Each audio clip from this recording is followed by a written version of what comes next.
An alien spaceship has arrived on Earth, creating complications between the government and the NASA astronauts who saw it. But what they'll find inside the ship is the biggest shock of all. A three-astronaut crew of Lou Price, Steve Bancroft, and John Gates is aboard a space shuttle preparing to launch a military satellite into orbit. On Earth, the Deputy Director of NASA, Harry Forbes, monitors the mission intently, while General Morrison from the Air Force is also present. 6 minutes before the satellite's launch, Mission Control reports some kind of malfunction, and John decides to step out into the cargo bay to examine it. He figures out the problem, fixes it, and says that he will stay in the cargo bay till the satellite is launched, in case the problem reoccurs, and he has to fix it. Inside, as Steve prepares to move the satellite into launch position, Lou notices a strangely moving object on the radar. Steve asks if it is a meteor of some kind, but Lou points out that meteors don't make U-turns like this. Steve continues with the mission, while Lou continues to observe the object on the radar. He reports it to Mission Control, and Harry confirms that they are picking up the object as well. General Morrison asks his subordinate to alert NORAD about this.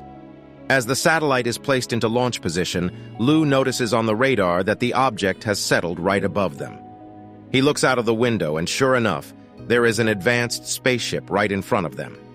Just then, the satellite is launched, but it crashes right into the spaceship, sending debris everywhere. Communication is briefly lost due to the explosion, but when it is re-established and the debris settles, a horrific sight is revealed: the severed head and body of John floating out in space. The two remaining astronauts are shocked at what they are seeing. On Earth, NORAD declares that the alien spaceship is descending onto the planet and scrambles helicopters to make contact. The spaceship crash lands in Arizona, where a local man spots it before the military helicopters arrive and confirm the visual to General Morrison. In space, Lou and Steve are preparing for re-entry when Morrison arrives to speak with Harry. He orders Harry to prepare a team to go and investigate the crashed alien ship. He also makes it clear that no one can know about this. The next morning, Morrison contacts a White House official, Gordon Kane, and sets up a meeting so that this information can safely reach the president without leaking. Meanwhile, Lou and Steve arrive back on Earth and demand to speak with John's family, but they are forbidden from it. They meet with Harry and ask to see the telemetry tapes which recorded the alien spaceship, but Harry doesn't let them. When they demand a reason, he simply tells them that they already know what's on them, and it will all be in the mission report. They try to protest more, but Harry simply assures them that everything will be all right. The local man who saw the spaceship brings a police officer to show him, but finds that the spaceship is no longer there. Morrison meets with Gordon and a CIA official, Frank Lafferty, and informs them that he has moved the spaceship to a secure NASA facility-turned-military base called Hangar 18. He informs them that he has assembled a research team with NASA because they saw everything, and it would have been too hard to keep them quiet about all this. Then, Morrison points out that someone will have to speak to the press to explain why a NASA astronaut has died during the mission, and Gordon says that they need a concrete cover story because they can't have rumors and uncertainties among the people this close to the presidential elections. That would hurt the current president's chances of re-election, and the three collectively agree that they don't want that. Morrison says that he will personally make sure that the operations of Hangar 18 remain top secret. However, there is still the risk of Lou and Steve, the astronauts who saw the incident firsthand, and might go public with it. Frank suggests that they take preemptive actions to discredit Lou and Steve, so that anything they say in public holds no weight. The next morning, Steve is informed that there is a story about him in the newspaper. He learns that NASA and the Air Force are blaming the death of John Gates and the destruction of the satellite on his and Lou's incompetence. The two astronauts immediately rush to check the telemetry tapes which can prove their innocence, but they discover that the tapes have been tampered with, and all proof of the spaceship has been removed. They try to take this up with Harry and learn that he's been reassigned to a classified position.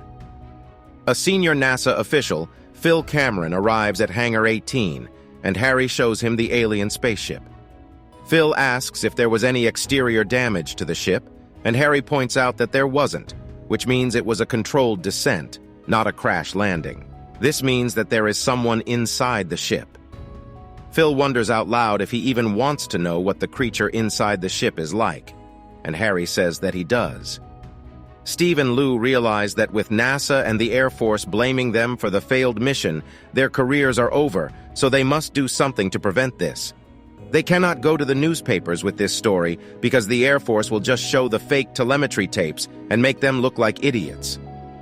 Lou says that he has a friend named George at Crown Mountain, a remote facility that was also monitoring their mission. It is possible that they still have the unaltered telemetry tapes.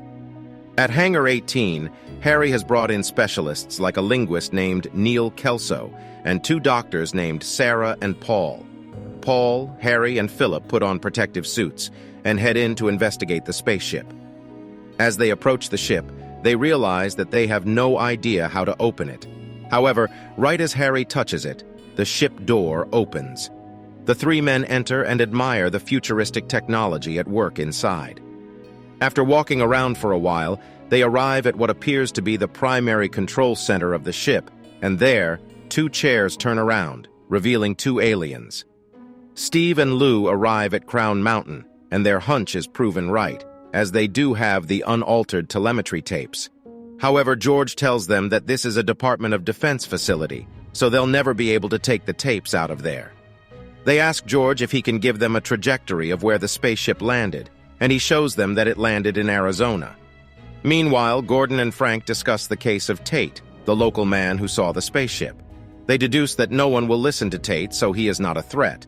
But according to recent reports, Lou and Steve are headed to Arizona, and if they meet Tate, someone who can verify their story, it would spell trouble for the government. Back at Hangar 18, the 3 men discover that the aliens are dead. They start putting them on gurneys and taking them to the lab for examination. Harry goes back inside the ship and discovers some broken vials. Next to them, he finds a giant glass container, and he is shocked to see that there is a human woman inside it. The woman is taken out, and Sarah informs Morrison that she is in a deep coma and cannot be taken care of at this facility. She needs to be moved to the hospital. Meanwhile, Harry asks Phil to inspect the spaceship as thoroughly as possible. Phil tinkers with some switches on the ship, and one of them powers it up. Harry tells him to be careful, but Phil says that if they are going to understand this technology, they will have to take a few chances.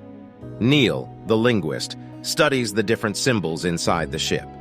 Next, the woman being moved to the hospital suddenly wakes up and screams during the car ride there. She is brought to a private clinic, and Gordon becomes worried that they suddenly have too many loose ends. Harry follows Phil's approach and tinkers with some buttons in the ship, but he accidentally fires a laser outside, which burns right through a computer. Meanwhile, Lou and Steve arrive in Arizona and ask a local man if he's heard of any crashes in the area. He tells them the story that Tate has been telling around town, and the 2 decide to go speak with the police officer that Tate brought to the scene of the crash. Unbeknownst to them, they are being followed by 2 agents. Harry continues tinkering with the buttons on the spaceship, and one of them starts playing footage of news broadcasts. They realize that the aliens have been studying them for a while. A symbol appears on the screen at the beginning and the end of the footage, and Neil deduces that this is the symbol that the aliens have assigned to Earth, because he's seen it elsewhere in the ship as well.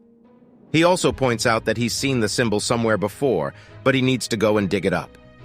Meanwhile, Lou and Steve meet with the police officer, and he tells them where Tate took him. The 2 arrive at the site of the crash and find that the spot where the spaceship landed has been covered up. They take the bushes apart and discover the burnt area left behind by the spaceship. They find 2 rocks fused together, a phenomenon that would require the heat of a blast furnace to occur. They realize that this is the evidence they need to prove that the allegations against them are false. As they are about to leave, the 2 agents tailing them arrive and demand that they hand over the rock. Steve tricks the agent by dropping the rock, and the 2 knock the agents out before fleeing. However, the agents get in their car, and a chase ensues.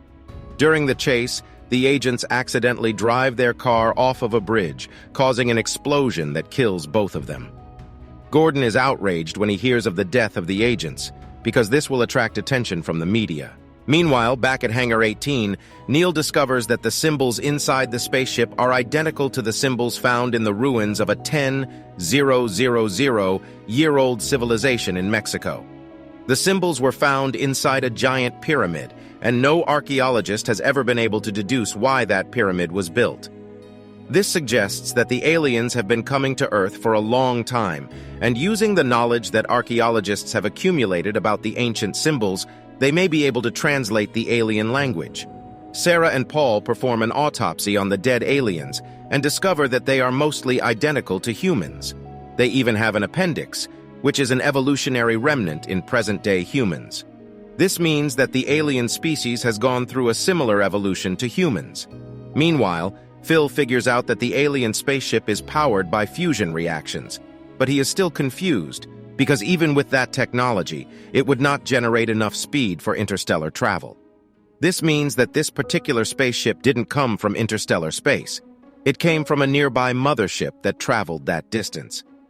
Steve and Lou bring the rock they found to a professor of astrogeology, and while he confirms that it has been subjected to great heat, the heat could have come from earthly sources as well, and doesn't necessarily prove that the spaceship did this. They need better evidence to go against the Air Force. As Steve and Lou are leaving, they start figuring out where the Air Force could have taken the ship. They realize that it would have to be a facility that is nearby and equipped with the proper technology to analyze the spaceship. These parameters lead them to determine that the ship is at Hangar 18.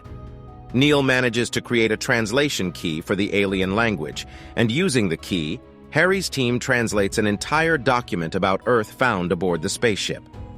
The document reveals a shocking finding, which Harry shares with everyone. He says the document reports that the aliens came to Earth thousands of years ago and captured and trained males and females of an animal species. Phil deduces that in this context, animal means pre-humans. Harry reveals that the pre-humans worshipped the aliens like gods, and the females considered it a great honor to give birth to their children. He tells Sarah that this is why the aliens look so much like humans. Not because they went through a similar evolution, but because all of mankind is the offspring of these aliens. Everyone at the table is shocked. Harry says that the only question now is, why are the aliens monitoring them? Lou and Steve rent a car to head to Hangar 18, but unbeknownst to them, 2 agents are tailing them and have taken out the brakes of the car. The 2 almost crash into several cars and rashly drive off the road before finally stopping at an oil refinery. However, before they can breathe a sigh of relief, the agents arrive and start shooting at them. They get into a petrol tanker to escape, and another car chase ensues. Lou finds a flare in the tanker and comes up with an idea. He goes to the back of the tanker, leaks petrol, and throws the flare to light the agent's car on fire. However, during this stunt, he is shot in the back and killed. Stephen vows to find the spaceship and clear their names for Lou. Harry learns of Lou's death through a radio broadcast and is outraged. It is revealed that he also wasn't aware of the news story blaming Lou and Steve for John's death. He warns Morrison that if he isn't allowed to speak to Steve face-to-face, he will go to the press and reveal everything. Morrison, Frank, and Gordon realize that this thing has become bigger than what they can handle, and if word gets out, it could end their respective careers. They decide that they need to erase all proof at Hangar 18 and put an end to it. Frank suggests that they stage a plane crash at Hangar 18 to destroy everything. Meanwhile, Steve arrives at the facility and breaks in, prompting the security forces to chase him. Phil discovers that the aliens have been specifically monitoring power plants, industrial complexes, and military bases here on Earth. Sarah discovers that the broken vials Harry found contained a toxic chemical, which leaked into the air and asphyxiated the aliens, leading to their deaths. Meanwhile, a remotely operated plane is fitted with explosives and sent out toward Hangar 18. Steve runs into Harry at the base, and Harry takes him inside to see the spaceship. Just then, Phil calls the 2 inside the spaceship to show them that Neil has translated the words that were appearing underneath the footage of the power plants, industrial complexes, and military bases. It is revealed that the aliens have declared these places designated landing areas, which means that they are going to come back soon. Just then, the plane arrives and crashes into Hangar 18, creating a massive explosion that destroys the entire facility. However, despite the powerful explosion, the spaceship remains unharmed, and since Harry and the others were inside it, they survived the explosion as well. A news broadcast playing in the background reveals that Harry has set up a press conference, which is being attended by reporters from around the world, because he is going to reveal the truth about the existence of extraterrestrial life. The end. Thank you for watching. Be sure to like our channel and subscribe if you enjoy content like this. Also, let us know what movie you would love us to recap for you.